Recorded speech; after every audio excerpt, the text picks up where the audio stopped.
Hey there, how you doing? It's Louisa and Munson from Feel Good Astrology, and I just wanted to check in and just I'm just looking at my mic to make sure I've turned it on, and it looks like I have, so that's all good. So this is a bit of a pop-up astrology session, all about the eclipse season that's just starting or about to start. On Thursday the 20th. I'm going to look at the chart for the total solar eclipse that's happening on Thursday, and also the penumbral lunar eclipse that's happening 2 weeks after on the 5th of May.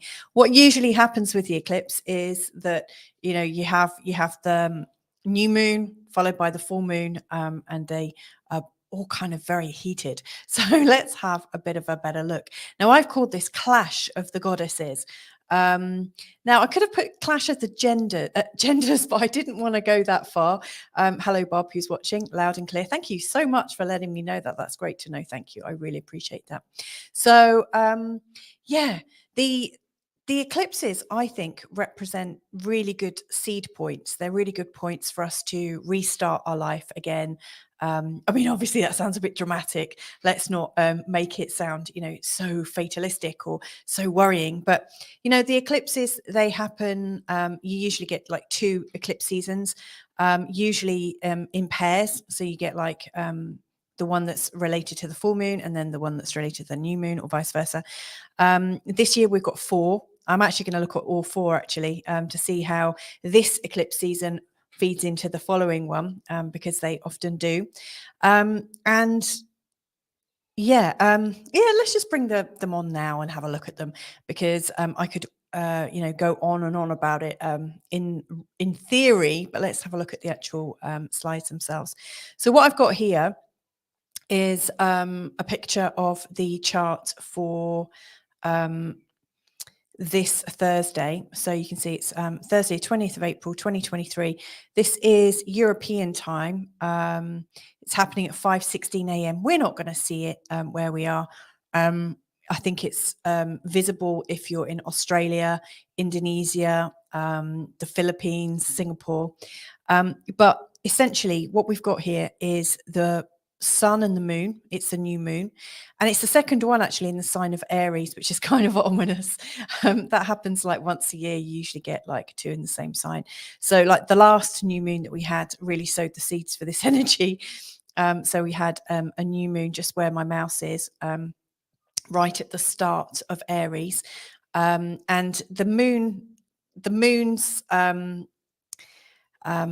they come like every 28 days. And so like 28 days later, here's the new moon. And because there's 30 degrees in a sign and the sun moves approximately 1 degree a day, that's why we've got 2 new moons in the same sign. It started off here and now it's taking place here 28 degrees later.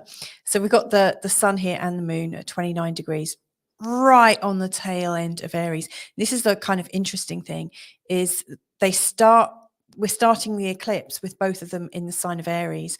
Then we have the eclipse, and then the moon, whilst the eclipse is still happening, the moon actually passes into the sign of Taurus. And then later on in the morning, the sun moves into the sign of Taurus. So there's a real kind of crossing over theme. There's a real theme of the movement between Aries to Taurus. Now, if I quickly talk about that a little bit, the sign of Aries is very much about individuality. It's also very much about me first. It's about getting right in yourself. It's about feeling great in yourself and being able to make very firm decisions for yourself. The sign of Aries is all about boundaries, actually, because if it's me and everything outside of me is you, and everything that I'm projecting is like outside of me, then there must be a boundary of some sort. Like Aries is one of the most boundaried signs, I think. And because they're on the move as well, it's very difficult to get beyond those boundaries. Now, Aries is ruled by Mars. Mars is here, which really represents the masculine principle. And so again, the Aries energy is pretty strident. Now, what's interesting, and this is why I've called it Clash of the Goddesses, is we've got Eris here, who's a minor dwarf planet, and she's in a conjunction with the sun and the moon. Now, Eris is known as being the sister of Pluto. And Pluto, as you might know, is a planet associated with death and destruction and transformation and the collapse of systems is like the crushing defeat of man. Like Pluto really doesn't spare you. And yeah, Pluto really cleanses our life for us. It really gets rid of everything we don't need. But it's quite painful. It can be really, really painful. I mean, the best thing we can really do with Pluto is to, I think, is to just kind of allow it, just kind of surrender. Surrender is one of the best gifts that I've learned from all of the Pluto interactions I've had in my life. Anyway, Eris is the sister of Pluto, and as such, she has a real strong theme of kind of not being very nice, or being a little bit nasty. In fact, she is known as having a bloody, raging anger. She is really, really going to town. She will like chop you down into pieces and stuff. At her worst, I mean, she just absolutely represents the female archetype in a murderous rage. It is like the least feminine aspect that you might expect to experience from a female. So, in other words, we could say that Eris almost represents the demonic female, the demonic side of femininity. It's funny, I was talking about femininity last week on my daily chat show, where I was talking about the idea of, is the idea of the divine femininity really that kind of realistic? I think there are ideas that we hear in the media about what it is to be a woman. I think that's been a really strong theme over the last few years, but in particular this last year. There's been so much about what it is to be a woman. There have been quite a few women standing up to say, well, actually, I think you actually have to be a woman to be a woman. And then there are also lots of people who are saying, actually, you don't have to be a woman to be a woman. It's just what you decide to do. So there's a really strong, very strong, really very strong ideas in the media that you see right now as to what it is to be a woman. And it's like the spirit of womanhood, like Eris, is having her say. That's how I'm interpreting it. Now, there is another kind of strong female archetype that you can also see in astrology. And this one is Lilith. Now, there are like 3 different Liliths. The one I'm using today is a Black Moon Lilith. I like her because she shows how it kind of resolves. So, like Lilith, essentially, or the story of Lilith is that she was like kicked out and suppressed. Funnily enough, Eris was as well. So both of these female archetypes have a similarity in as much as they were suppressed, they were rejected, they appeared too strong for the divine masculine, or even the patriarchy, at some or even to other women, even. So at some level, the energy of Eris and Lilith are about strong women and how they get kicked out of the party. They're too strong, they're not pretty enough, they're not they're not like fluttering their eyelids enough, and they present a bit of a threat. Now Lilith here, which is in the sign of Leo. This Lilith, Black Moon Lilith, she spent approximately about 9 months to go through a sign. And here she's, she's getting to be halfway through. She kind of went in, I think, end of January, beginning of February. And what we noticed, first of all, as she was going into the sign of Leo, is that she was in opposition to Pluto. So, there's this kind of karmic battle between, the strong woman and also the very strong sort of patriarchy here. And they're kind of in opposition. So we started the year a little bit like this. And then Eris, which is here, is actually in a square to Pluto as well. So we've got these 2 female archetypes really pissy against Pluto. Like Pluto is not so much the patriarchy, but it's almost like the strings behind the patriarchy. So it's kind of interesting. And Eris is going to be in squares to Pluto for quite some time. She has been for quite some time already, and she's going to be for quite some time longer. But what is interesting about this eclipse point, this seed point, where we've got this chance to refresh and let go of ourselves, is that it's seeded with this sense of indignation and righteous anger, and with this kind of growing rage. Now, if you're not feeling ragey, that's great. And I'm very, very pleased for you. But what you might also feel is like this growing sense of frustration, or this growing sense of, oh, there's something, there's something I can't quite get out. I've been speaking to quite a few people recently who've been talking about this feeling of pressure, almost like there is so much pressure around them. They feel like they're going to crumple or explode. And that is also because as this total solar eclipse is occurring, both the sun and the moon are in a pretty much in an exact square to Pluto. In fact, as the eclipse takes place, the moon goes into an exact square with Pluto, and then later on, a few hours later, the sun goes into a square with Pluto. So we've got the sun represents our personality, the moon our emotions.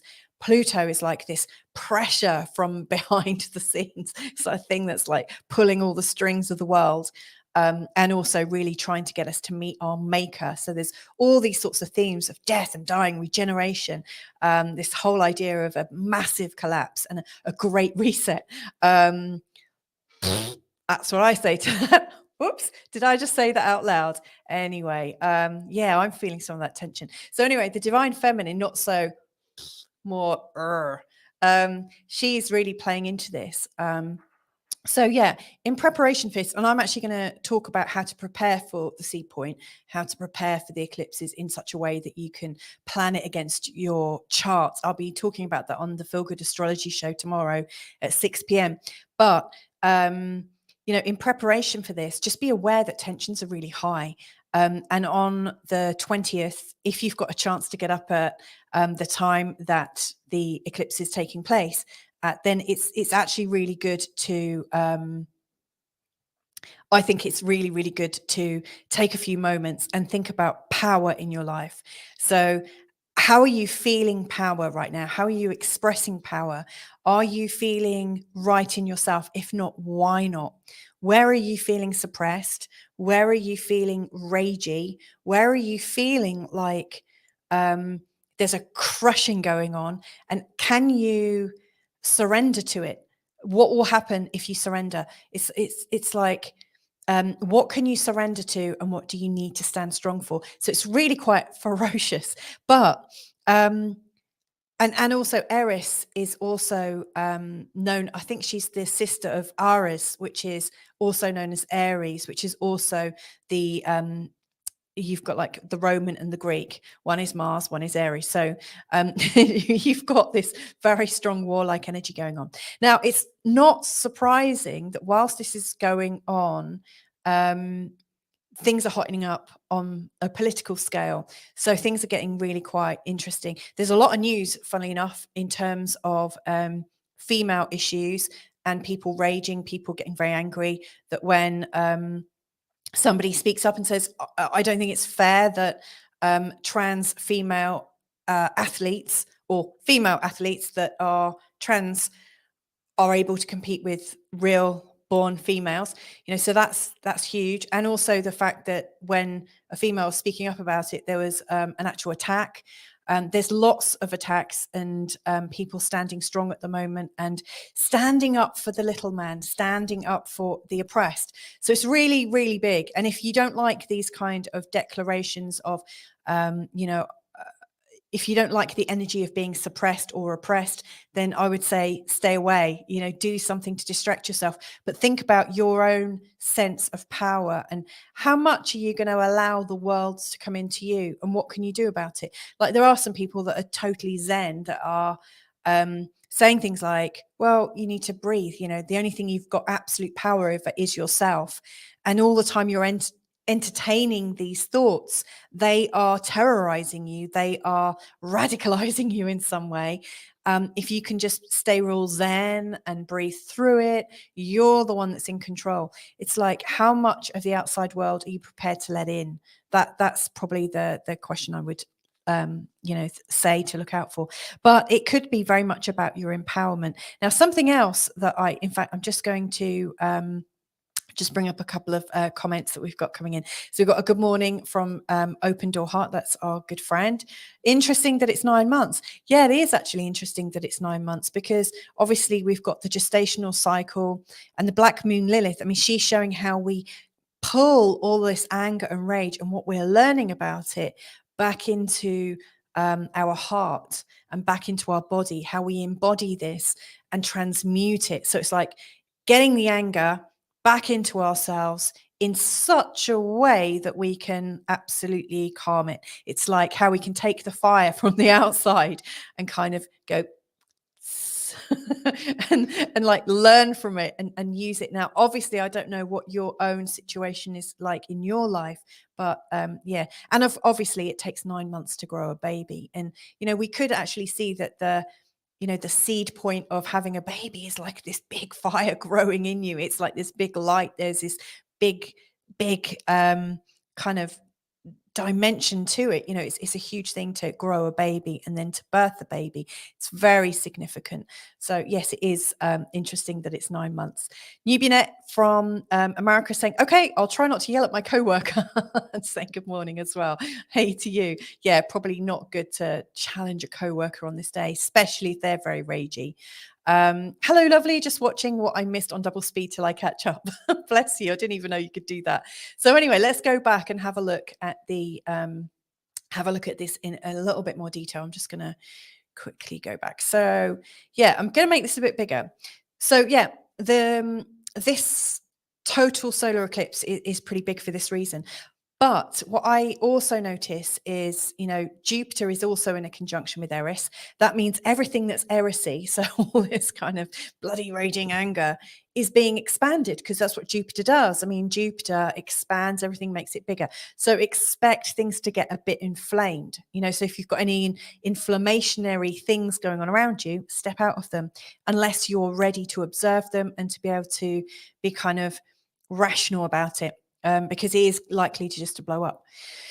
Now, Pluto up here is also in opposition to Pallas Athena down here. And Pallas Athena is in a square to the sun and the moon, and is also in quite a square to Eris. Now, Pallas Athena is a female goddess. Now, she is known for cutting through the truth too. I mean, she wields a sword herself. You know, Athena, or Pallas Athena, she is about strategy, but she's cool and calm strategic. You know, she's a bit more like Saturn. You know, she thinks things through. She's very logical. She takes the emotion out of it. She sees it without the emotion. So it's interesting that as we're getting all fired up and ready to do something, we have this goddess here, Pallas Athena, in the sign of Cancer, which is very maternal, very much about the divine feminine.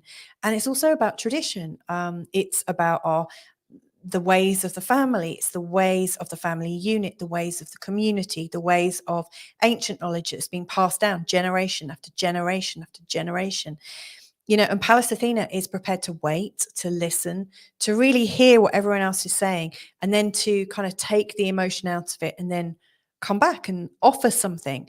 So I really do think that, you know, this is a very powerful and potent seed point. Like the new moon represents where the moon disappears or appears to, and then it comes back. And as it comes back, it's like out of nothing, we can grow something. We're into the new waxing stage. It's the most potent new moon of the year, apart from the other one, because there is another one in October.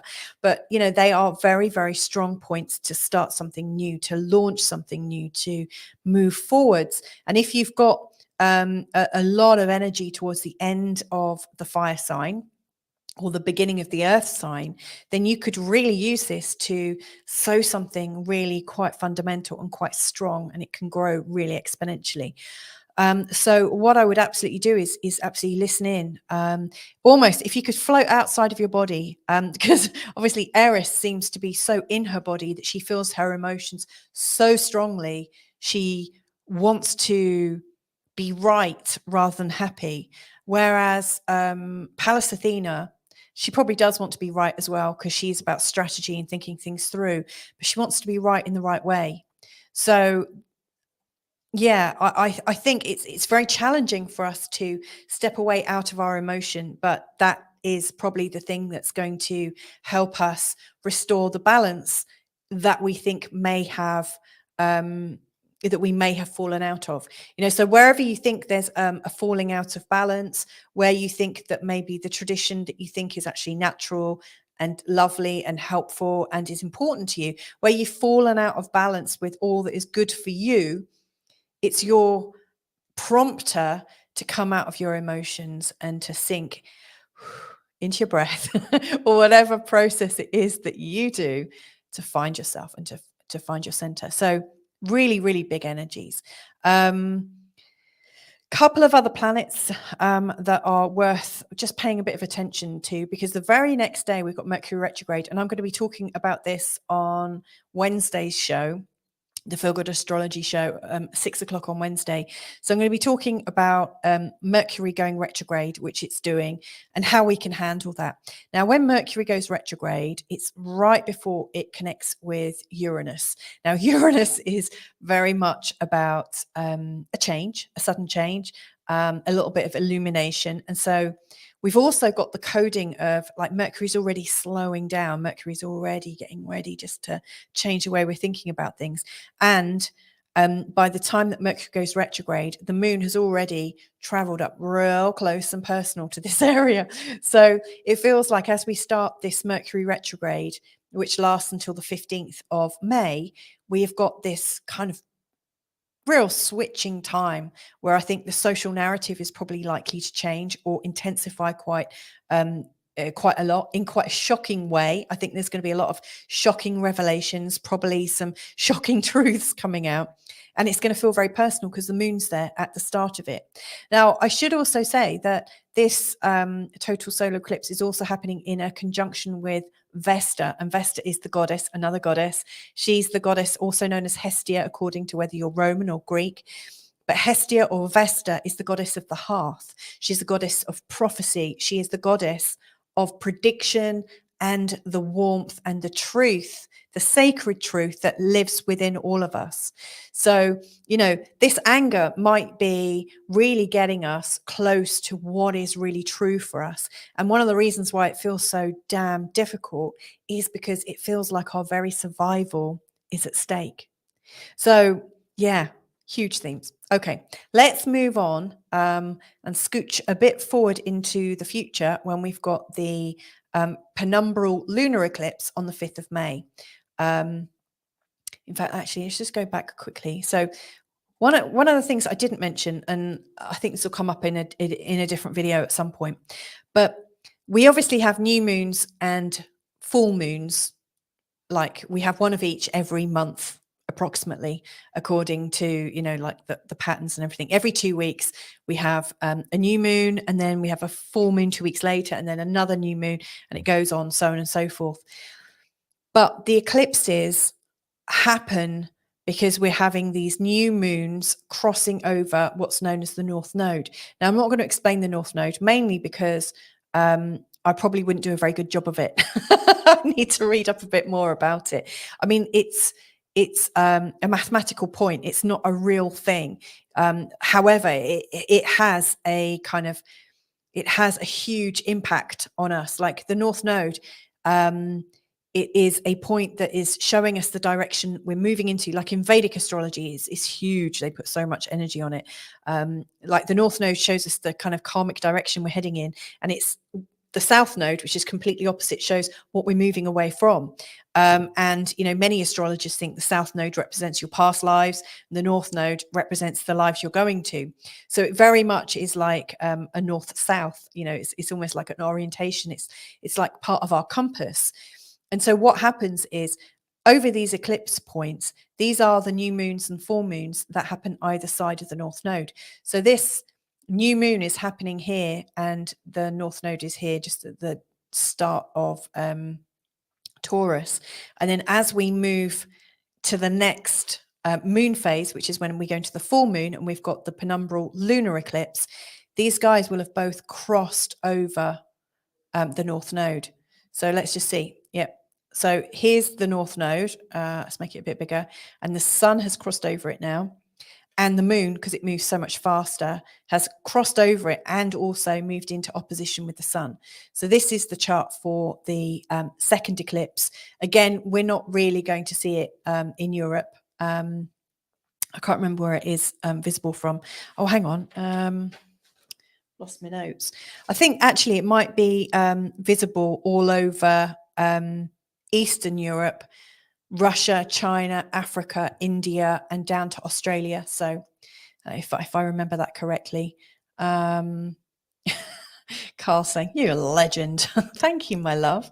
So let's have a quick look at this. So what is significant about this is we've moved away from Eris. So it feels like where we start on the 20th, there's a lot of anger. And then as we come up towards the full moon, which is typically a time when emotions are very, very strong, we've got this connection. Again, it's a difficult connection. It's not an easy one, but we are connected to the Black Moon Lilith here, another goddess. And she is saying, look, okay, how can we put this fire out? How can we draw this back in? How can we transmute this energy within us of our bare naked rage? How can we understand it? How can we breathe through it? How can we realize that it's actually part of us? That's probably where the action is to recognize that all this stuff and behavior that we're seeing outside of us that's making us crazy is actually what's playing out in us that we're putting onto the world. Like, everyone has anger, everyone has rage, everyone has this, that, and the other. But all the time we're saying, you did this, and pointing the finger of blame, we can't fully, well, there's not much we can do about it. And so very much like what Pallas Athena has been telling us, you know, let's just be a bit calm. Let's think about this. Let's be a bit rational. It's very much about pulling it back into us. So Lilith is in a square to both the sun and the moon. So there is still this very strong sort of feminine anger going on, but we are bringing it back into ourselves. We are starting to see that actually maybe we're not supposed to be pretty little things that sit by and go, you know, as somebody that attracts us, walks past. You know, maybe we are okay to have a bit of grit, and how can we do it and still stay in workable relationships with people? You know, how can we stand strong for ourselves without getting into an unholy mess? So yeah, I'm kind of reassured that the balance is coming out of the rage and into a kind of acceptance. It's not easy, but there is the startings of an acceptance. Now, what's interesting about this eclipse point is that it's also in a conjunction with Uranus, and the moon is in opposition to Uranus. If you remember, Uranus was the start of Mercury retrograde. So it does feel like all the things we've been thinking about during this retrograde, where we've been rethinking, reimagining, and recreating our thoughts about ourselves, it does feel like, yes, there are some bigger shocks coming out. You know, it feels like we are kind of maybe shocked about how different we are to what we were expecting. It's interesting with the moon in Scorpio. It's another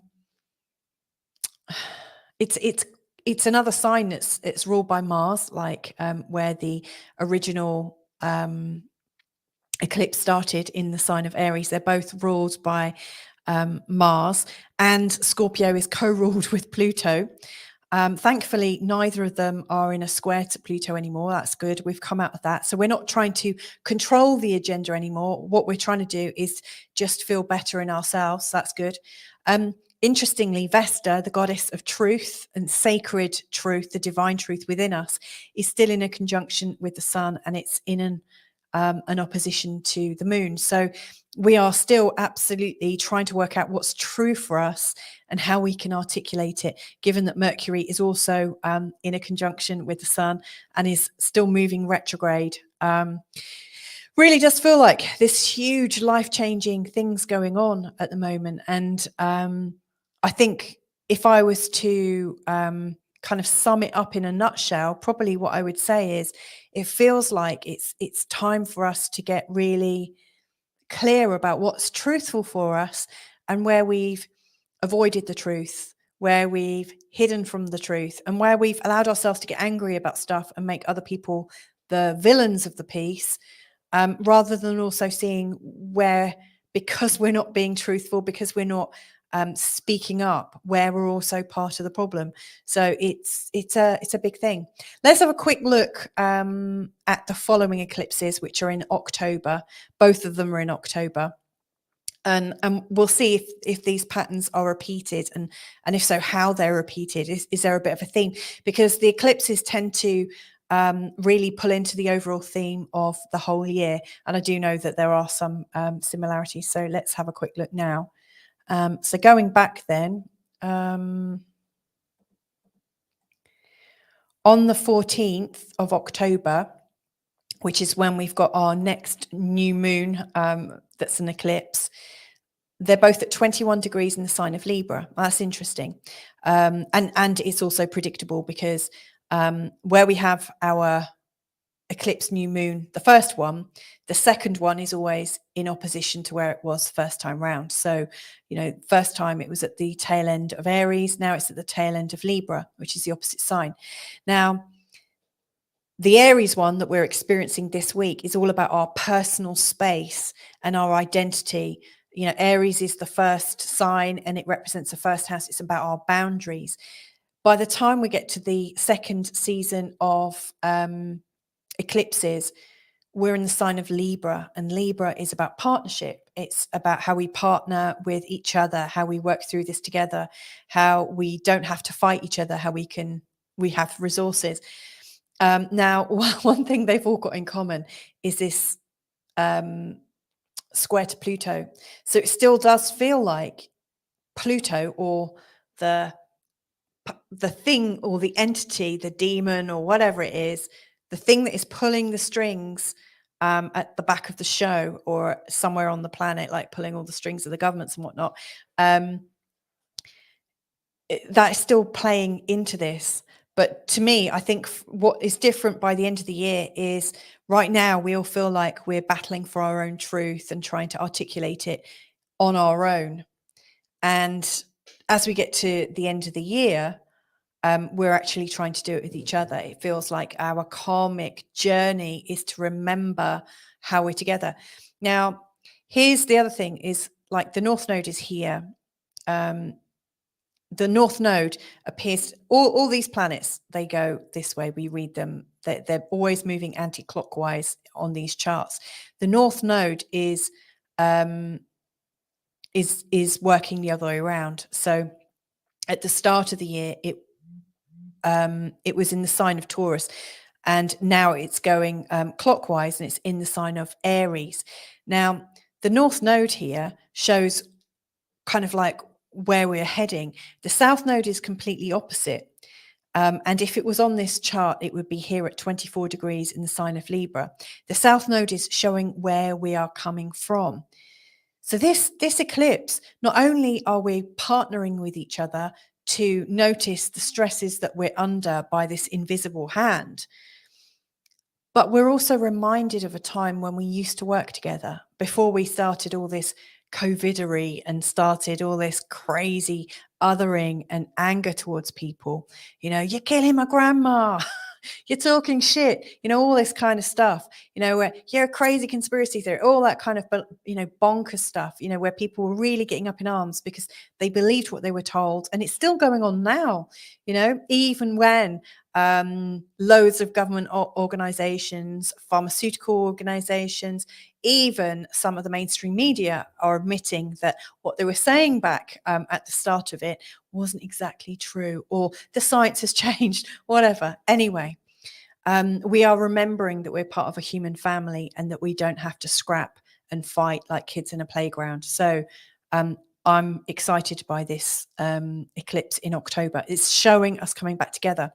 Like I said, it's in a square to Pluto. It's in opposition to Eris.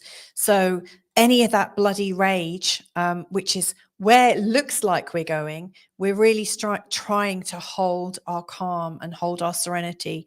And the challenge for us is to stay gentle, stay united, stay in union, and to see each other as an equal, and to listen and to really hear each other. And then as we move into the final eclipse of the year, which for some reason I've called it October new moon. That's not true. It's a full moon. As we move into this one, the sun has gone out of the sign of Libra, and it's now at 5 degrees in the sign of Scorpio. It's gone over the south node. The moon has moved around and it's just crossed over the north node. It's done that crossing that I mentioned.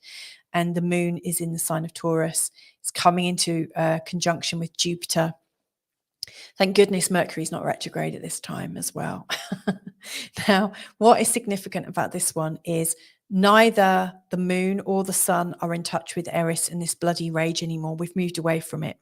But what I do see is the moon is in this lovely trine energy with Black Moon Lilith, which is we are integrating what we've learned. We are using it.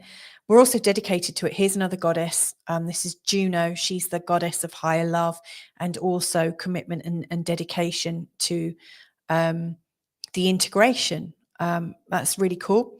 And then I just think this looks really good. The sun is also in a sextile to Lilith. So as we get to the end of the year and at the end of the second eclipse season, we've got the moon and the sun working with Black Moon Lilith, showing the sort of integration of this very female journey that we're going on. But isn't it interesting? You know, in times gone by, it looks like we're on this, you know, like when anything to do with being a female is brought up, it used to be that it was just really women that paid attention. But it feels like now all these things that are going on, it's not just about women, it's about men too. And it's like, wow, everyone's involved in what it is to be a woman these days. So I really do think that this is a huge thing. This is massive.